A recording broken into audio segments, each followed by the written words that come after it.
Assalamualaikum warahmatullahi wabarakatuh. Apa khabar semua anak-anak murid tahun 2? Ha, lama dah tak jumpa tak sekolah. Bila tak nak buka sekolah pula. Okey, hari ini kita mulakan kelas pertama kita sempena PKP 2.0. Kelas Pendidikan Ulum. Okey, sedialah ke buku teks. Pastikan di hadapan kamu ada buku teks pendidikan Islam. Okey. Tajuk pertama hari ni. Tajuk pertama hari ni ialah okey, sebelum tu sebelum nak cover tajuk benda hari ni, sila dengarkan dulu lagu ni. Lagu sedap kan? Dengar molek. الله وجود قدم بقى مخالفته للحوادث قيامه بنفسه وحدانية قدرة إرادة علم حي سمع بصر كلام قادرا مريدا علما حيا سميعا بصيرا متكلما. Okey, sedap tak lagu tu? Okey, tu lagu Sifat 20 daripada kumpulan Raihan. Lepas ni nak suruh ngapa belaka lagu tu. Senang je lagu tu, biasa dengar belaka dah kan. Kalau rasa tak ingat lagi, boleh ulang-ulang lagi lagu tu. Pergi dekat YouTube, cari Raihan Sifat 20. Okey. Ada belaka dah buku teks ni? Okey, tengok buku teks, buka muka surat. Muka surat 55. Muka surat 55. Tajuk dia Kenali Sifat-Sifat Allah. Kenali sifat-sifat Allah. Ada berapa sifat-sifat Allah? Pandai, ada 20. Okey, ada 20 sifat Allah. Kita biasa dengar belaka dah kan? Wujud, kidam, bakal macam lagu tadi. Okey. Sebab apa kita kena tahu sifat-sifat Allah ni? Sebab apa? Nanti Ustaz bagi tahu lepas kita belajar belaka ni. Okey, kita tengok sifat yang pertama. Sifat yang pertama iaitu wujud. Wujud. Apa maksud wujud? Okey, wujud maksudnya ada. Allah itu ada.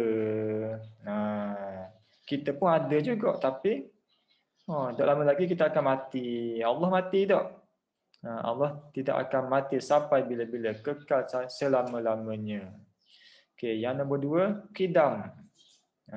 Qidam. Qidam ni maksudnya sedia ada.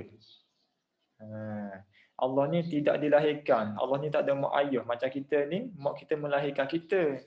Kalau macam tumbuh-tumbuhan, dia dari biji benih tumbuh jadi pokok. Dan Allah ni asal dari mana? Allah ni tak ada asal-asal, memang ada sedia ada dah. Tak payah mikir-mikir, memang Allah ada dah. Okey, itu yang kedua. Yang ketiga, baqa. Baqa maksudnya kekal. Sampai bila-bila kekal, sampai bila-bila dok mati, dok acur. Macam kita ni mati, tanah kubur, bumi ni pun acur juga kayak gini, nak kiamat kayak gini. Maknanya semua benda, malaikat, syaitan, jin semua akan hancur kecuali Allah sahaja yang akan kekal sampai bila-bila. Okey, yang keempat, mukhalafatuhu lil hawadith. Maksudnya bersalahan dengan yang baharu. Apa dia bersalahan dengan yang baharu? Maksudnya Allah ni dok sama macam kita. Allah dok sama macam orang, dok sama macam binatang, dok sama macam apa-apa saja. Macam kita ni ada tangan, ada kaki, ada kepala, tapi Allah dok sama macam kita. Dok sama macam sesuatu apa pun yang ada atas bumi ni. Okey, yang kelima, qiyamuhu bi nafsih. Maksudnya berdiri dengan sendirinya. Berdiri macam mana? Allah ada kaki tak? Bukan maksud berdiri atas kaki. Maksudnya Allah tidak memerlukan apa-apa bantuan. Allah buat bumi buat seorang dia je. Allah buat dunia ni, buat planet, buat matahari, buat apa lagi, buat bulan, tak payah apa-apa bantuan. Dia boleh buat seorang dia je. Tu betapa berkuasanya Allah Subhanahu Wa Taala. Okey, yang keenam, wahdaniyah. Wahdaniyah maksudnya esa. Esa ni satu. Warga ni panggil se. Se ni satu lah. Allah ni satu je. Kalau Tuhan ni satu je, Allah je, tak ada Tuhan lain selain daripada Allah. Okey, yang ketujuh, qudrah. Qudrah maksudnya berkuasa. Allah yang paling berkuasa, semua segala benda lah. Berkuasa di dunia, berkuasa di akhirat, semuanya Allah yang berkuasa. Kita ni tak ada kuasa sikit sangat lah. Kalau macam raja atas dunia ni, raja setakat dia hidup jadi raja. Bila dia mati kat gini, tak ada benda. Allah yang berkuasa selama-lamanya. Okay, yang ke-8, iradah. Iradah maksudnya berkehendak. Allah buat sesuatu ni tak ada orang pun paksa dia. Allah suka hati dia je nak buat apa-apa pun. Tak ada siapa yang boleh paksa Allah nak buat apa-apa pun. Itu maksud iradah, iaitu berkehendak. Yang ke-9, ilmun. Ilmu ni mengetahui. Ilmu, banyak ilmu. Kita ni rasa cerdik dah lah kelahkan. Tapi Allah cerdik lagi, berilmu lagi. Orang yang paling cerdik di dunia, siapa orang paling cerdik di dunia? Nak lawan dengan orang paling cerdik di dunia ataupun malaikat yang paling cerdik sekalipun, tak boleh lawan dengan ilmu Allah. Ilmu Allah ni nak banding dengan manusia umpama setitik air dalam lautan. Ilmu kita ni setitik air je berbanding ilmu Allah yang seluas lautan yang sangat banyak. Itu ilmu Allah yang Maha mengetahui. Okey, yang ke-10, hayyah. Hayyah maksudnya hidup. Hidup kita ni tak sama macam hidup Allah. Kita hidup juga. Tapi hidup Allah ni selama-lamanya, tak akan mati sampai bila-bila. Kita hidup ni sekejap aje. Ada orang masa baby mati dah, meninggal dah. Ada orang umur 8 tahun meninggal dah. Ada orang umur 40 meninggal. Ada orang umur 100 tahun dah meninggal lagi. Tu panjang umur Allah bagi ke dia. Dan yang paling lama siapa? Nabi Nuh. 1000 tahun dia hidup. Tu kuasa Allah lah ke. Tapi Allah tak mati-mati sampai bila-bila.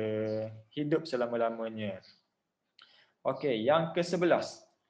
Sama' ataupun sam'un. Sama' iaitu mendengar.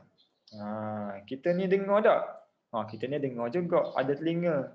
Tapi Allah ni maha mendengar. Maha mendengar. Walaupun kita bisik dengan kawan kita, Allah boleh dengar. Semut dalam bumi cakap semut sesama dia pun Allah boleh dengar. Itu maha mendengarnya Allah Subhanahu Wa Taala. Yang ke-12, basar, melihat. Melihat Allah pun tak sama macam melihat kita. Kita ni melihat depan mata kita je. Melihat jauh boleh nampak tak? Boleh nampak. Kadang-kadang yang rabung pakai spek mata macam ustaz ni, rabung dah. Tapi Allah maha melihat, boleh nampak belaka semua benda atas bumi, atas planet mana pun Allah boleh nampak. Dalam ceruk bumi, dalam tanah pun Allah boleh nampak. Ini maha melihatnya Allah Subhanahu Wa Taala. Okay, yang ke-13, kalam, berkata-kata. Allah ni boleh berkata-kata, tak sama macam kita. Kita ni berkata-kata sebab ada mulut, ada lidah. Tapi Allah ada mulut tak? Allah tak ada mulut tapi dia boleh berkata-kata. Yang ke-14, kaunuhu qadiran, iaitu keadaannya yang berkuasa. Allah Maha berkuasa. Yang ke-15, kaunuhu muridan, keadaannya yang berkehendak. Macam tadi, Allah buat sesuatu ni tak ada orang yang paksa dia. Yang ke-16, kaunuhu aliman, keadaannya yang mengetahui. Allah ni Maha mengetahui. Yang ke-17, kaunuhu hayyan, keadaannya yang hidup. Allah ni Maha hidup macam Ustaz Kabur tadi. Yang ke-18, kaunuhu sami'an, keadaannya yang mendengar. Yang ke-19, kaunuhu basiran, keadaannya yang melihat. Yang ke-20, kaunuhu mutakalliman, keadaannya yang berkata-kata. Okey. 20 sifat Allah. Okey. Adakah 20 ni je sifat Allah? Yang sebenarnya banyak lagi sifat Allah. Semua sifat-sifat kesempurnaan semuanya milik Allah, bukan setakat 20 ni saja. 20 ni yang asas saja yang wajib kita tahu. Yang sebenarnya sifat Allah ni ada banyak lagi. Semua sifat-sifat sempurna ni hak milik Allah belaka. Segala sifat kekurangan hak kita makhluk Allah. Ha.